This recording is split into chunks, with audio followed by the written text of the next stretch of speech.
Arsenal battered Leeds 5-0. They also beat Burnley 2-0. Not this Sunderland side, though. Have we played anybody now? Say Sunderland fans. Hope you're doing well. This is Where Mackems Walk. It's 20 minutes of reviewing all Sunderland games. And, of course, we're looking back at what an amazing performance that was against the eventual probably winners of this league this season in Arsenal. Colin says, I cannot put into words how I feel. Immensely proud of every single one of you. Superb performance, Sun until I die, till the very end. Yeah, have we played anybody yet? We're talking about Ballard, the brick wall, the sacking season among us. How safe is Labrie from offers? Plus, we're also talking about the Fair Play League for the letter F this week. How dirty are Sunderland? The answer to that might surprise you. Stay tuned for that. We've got Jamie, Dylan, Leo, Charlie, and Sean, a full house, back with us to review what was a very, very impressive game. Jamie, in terms of noise, I haven't heard the Stadium of Light like that since Ballard did what he did against Coventry. How was that for you? Yeah, the atmosphere. You could sense the atmosphere in the build-up around the city, them extra 2 hours, and obviously the opposition coming with the record that they had and our run that we've been on, and it was like as it is a top four game in the Premier League, and it was set for an amazing atmosphere in the parade before the game, and Arsenal fans gave a bit back, and it was fantastic off the pitch, and then they backed up on the pitch as well. So as fans, couldn't ask for anything more. Yeah, and Dylan, this is a team that has been in Europe and has made sure that the top teams in Europe can't score past them. The 10 hours unbeaten, and then you must have been pinching yourself when that went in. Yeah, I mean, they've faced 2 shots on target in the league in the past 2 months, and then we are putting 2 goals past them at home. But it's the same as every other game. Even when we look down and out, we look beaten by what you would typically assume. This team just never knows when we're beaten, and I didn't for a second think that there wasn't a slight chance that we'd be able to get something from the game. But when that Brian Brobby goal went in, I think I ended up about 3 rows behind. We'll talk about some salty Arsenal responses to that as well in a second. Let's talk about the main man now, Leo. Joey Ballard. Ballard himself, absolute brick wall. It's not the actual Regis. This one, absolute brick wall. Was nearly in tears when he made that block, and we've got the video of that somewhere. That chance at the end, which Ruth saves, and then it bounces back into the penalty block, and then oh god, he's just sum up his performance in words. I'm running out of superlatives for him and this team. In one word, I would just say immense for what he was yesterday. I mean, we all know how he is as a defensive presence, and I said it last week that if we're going to get something out of this game, I feel like we need him in the team for that physicality in the in set pieces, stuff like that. And even in the moments just before his goal, he's got himself up there winning that physical battle with Rice, and then is able to get around him for the goal. I mean, he was just unbelievable. And then, like you say, that block at the end, just absolutely throwing your body on the line. I mean, it's just a testament to what this whole team's feeling like right now when we're in games, no matter what the score is, no matter how long's left. We're always just fighting to get something back into the game, and we've been doing it. Absolutely, yeah. Ballard, absolutely on fire. Charlie, who else impressed though before we move on? I mean, they were all. I couldn't pick anyone who didn't impress, to be honest. I thought they all did the job perfectly, except for twice, which were punished for twice.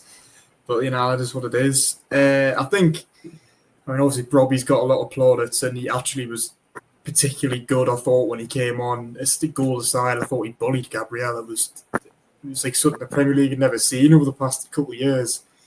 But I actually thought he was very, very limited in terms of chances, but I thought Isidore held his own for an hour.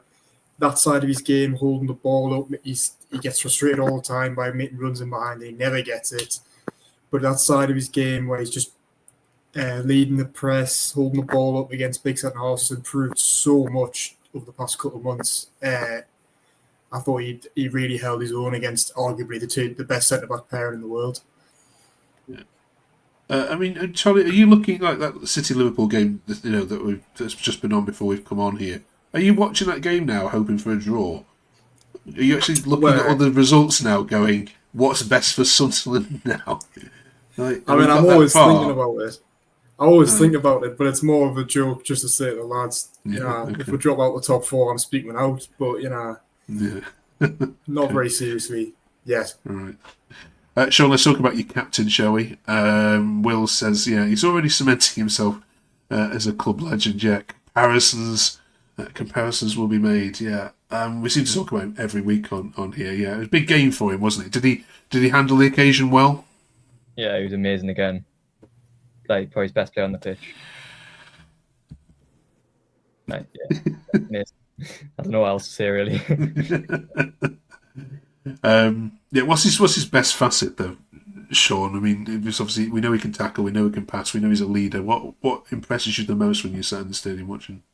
It's just he's everywhere, and then like at the end of the game, like he's still like he could be in our box, and then a minute later he'll be in their box, and just like I feel like all our teams like that though, like where they're just non-stop. But yeah, it's just crazy. Like what is he, like 33, and people said his legs are gone when he signed for us. But he's been unbelievable. Can't believe he's at Sunderland. I think I see that every week, but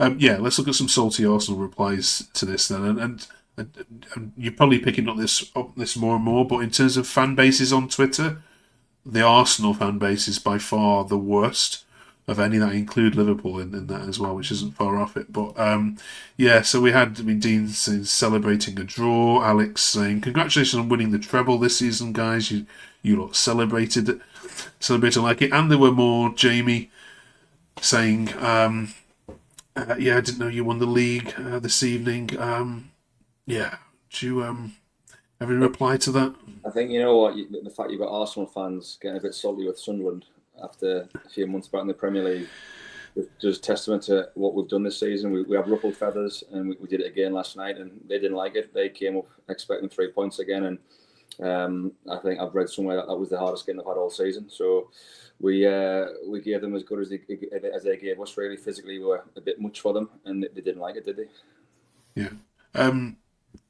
Dylan, Sunderland are getting more column inches now these days. Does that bother you slightly that you're getting, by each of these results go by, that you are getting the praise you deserve a little bit more? No, it doesn't bother me in the slightest. If you're in the news, I suppose it means you're doing something right. And I think we've got the sort of characters both in the backroom staff and in the playing squad that don't tend to let the noise from the outside, whether that be good or bad, impact them. So people can say what they want as long as the lads are doing it on the pitch. I'm not bothered. Okay.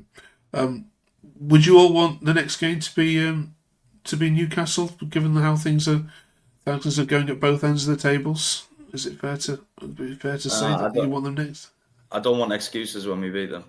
I don't want excuses about form and injuries and stuff like that. So we'll play them. We'll play them when we play them. I don't want to change the day. Okay. Well, all my Newcastle mates have got all their excuses already lined up, but I wouldn't worry about the injuries. Doesn't matter when it's going to be. Okay. I've seen Newcastle fans tweeting that they're the underdogs now for that game. So. Oh, right. They've only spent £1 billion. Yeah. Leon says, the gap is now it's now this big. Just on Regis there then, Leo. His stock has obviously risen from this. We're into that difficult international period now where lots of clubs are sacking their managers. I'm not sure there's going to be a big one in the Premier League he would jump to here, but there are a few international ones which that might interest him. Where do you think he's at in terms of his love for Sunderland, his love for the city, his love for the project? He seems to be, on the face of it, fully committed to what's going on. Oh yeah, 100%. I mean, and we've seen that with him signing the new contract, that the club have faith in him. He has trust that the club's gonna, give a good look on his career. And he's just came in and had an unbelievable impact. We spoke about it all through last season, what we've seen in the team, but then to come up into a league like this, and even though we've brought quality players in, managed to gel them all together so quickly and just have them firing every single game, it's unreal. I mean, Charlie, do you see him someday in the future being a top international manager at a top international club? I mean, He could be. I mean, to be fair, I mean, there's some coaches at the top clubs that I look at the minute, and I'm like, I don't really know how you're there, if I'm honest. And so I would not surprise at all if he got a good job. I mean, I do always I think Monaco sacked their manager not that long ago, and I was kind of looking at it thinking, oh, here we go, this is going to be the thing, and his name will get linked with it. But for now, we're staying clear of all that, and I like to keep Reggie here for the long run, please. Till that bridge gets named after him, that's when he can go. Okay. Right then, international break now then, Sean. We've got Fulham when we come back. I watched Fulham myself this weekend. They are garbage, so you will definitely win that. Bournemouth, Liverpool and City then to follow. You shouldn't fear anyone now, should you? You go to Anfield on that first Wednesday night away, and I mean, please do them, because I'll put a Sunderland shirt on myself for that podcast. There's no fixture you should look at now and go, yeah, we can't have a go. Definitely not. Like, obviously, Arsenal on the top of the league. I know it was at home, but I feel like, mad to say, but I feel like we can go anywhere and beat anyone. If we play, like, obviously, I know we didn't beat Arsenal, but have a good game against anyone, especially if we play like we did on Saturday. So, yeah, confident. It's mad. This feeling, like, it's crazy. I was going to ask you, I mean, the points total you've got now, what are we on now? It is, what are we on? 19 points, aren't we? We're not even halfway through the season, and you're already halfway safe then. I mean, what are the reasonable expectations, Jamie, for the next month then? Is it pick up as many points being conservative, because you've got City, Liverpool, Newcastle's mentioned, Bournemouth, or can you play with a bit more freedom now, knowing that even a couple of losses, you're still not going to get dragged down into any kind of issues down at the bottom? More than likely, yes. I think since the start of the season, it's always been that concern of what happens when AFCON kicks in. We will lose some important players, and they will be big holes to fill, especially Siddiqui. Ronaldo was great yesterday; he'll be hard to fill in. But I think in the short term, the big concern on Sunderland is the suspensions of Siddiqui and Xhaka. They're both 1 yellow card away from a 1-match ban, so it's get those out of the way before the derby, really, because if those two or one of those two miss the derby game, that'll be a huge miss for us. But yeah, like we said, I think any game we're more than capable of competing, but certainly with our best players on the pitch. Okay, good stuff. Right, 2 home games, 2 points, and 2 very decent. Well, apart from the first half against Everton, it's very decent performances. All round fair play league. Then we're talking about, because it's a letter F in our A to Z this week. Dylan, where would you, based on what you've seen so far, how dirty do you think Sunderland have been in relation to fair play? Well, I don't know where it would compare against the other clubs, but I do think we've looked a lot more tenacious and a lot more game to just get stuck in than we have done in recent season. That's always been a big issue that I've had. I've always thought we looked a bit soft sometimes, and based on what Jamie was just saying there, the fact that we've got 2 players that are 1 yellow card away from being suspended, I would hazard a guess that we're maybe a bit higher up that table in terms of fouls committed than people might think. Yeah, that's what I was thinking as well, that you'd be up there, but you're not. I mean, you're only 8th. I mean, it's not. If you look there, 19 yellow cards, the 2 red cards, of course. Does that surprise you then, Charlie, that you're not higher? You are this sort of mid-table. You're not even, you're not as bad as others. I mean, I'm not too surprised. I'm absolutely gobsmacked. Hang on, is it so? Yeah. So Chelsea are the dirtiest, and Arsenal are the. How are Arsenal and Newcastle that low down? I will never know, but that's whatever. We're not talking about them today. I'm not that surprised about us, to be fair. I mean, we do have a couple of players that I look at and I think are wanting yellow cards, one of which being Ronaldo. But I would never class as a dirty team, really. You know, I know it's not exactly what fair play is, but yeah, I'm not too surprised. Okay. Leo, I don't know if it's escaped you on social media this weekend, but you're seeing Parker out tweets for Burnley, and we're now, the whole of Twitter tonight is full of Farker out tweets for Leeds. Does that give you a wry smile? I mean, I'm not trying to concern myself too much with thinking too much about the other teams rather than just focusing on what we have to do and the results that we get. I feel like if you are lower down in the table, that is where you're looking more towards the other teams, like, oh, what's their result, what's going on there. But right now, anything can happen at that club because the momentum that we've got right now, it's not going to make a difference to us. That could change, but right now it's not my concern. I love that answer. It's kind of like, we would have been worried about them at the start of the season, but now, we're opposite ends of the spectrum. Brilliant. Right, we were doing the A to Z of Sunderland as we have done for the last number of weeks. We're up to letter F this week. Who gets in for you? It's either a player, a memory, a stadium, an event. What should be here? Sean? Didn't even know what letter it was going to be. I'm trying to think. We'll come back to you, Dylan. Yeah. I would probably, when it comes to players, I'm a bit stuck for names, so I'm going to go for the Foundation of Light because they've done some great work in the community over the years, and I think that's always a good reflection on what the club is and what we stand for. So I'd put the Foundation of Light forward as my suggestion. Okay, brilliant. Jamie? I'll say the full end. Historically and kind of traditionally, that was like the fulcrum of like Roker Park, like the noise, the kind of the atmosphere, the famous welcome to Sunderland lights behind the stand, and it's a great place to stand and watch football as a Sunderland fan. Sure. Leo? Yeah, I was going to go with the Foundation as well, just for all the work that it does. I mean, like when I was playing at home, I was playing under them and just saw everything they do for like bringing up football in the area. So, yeah.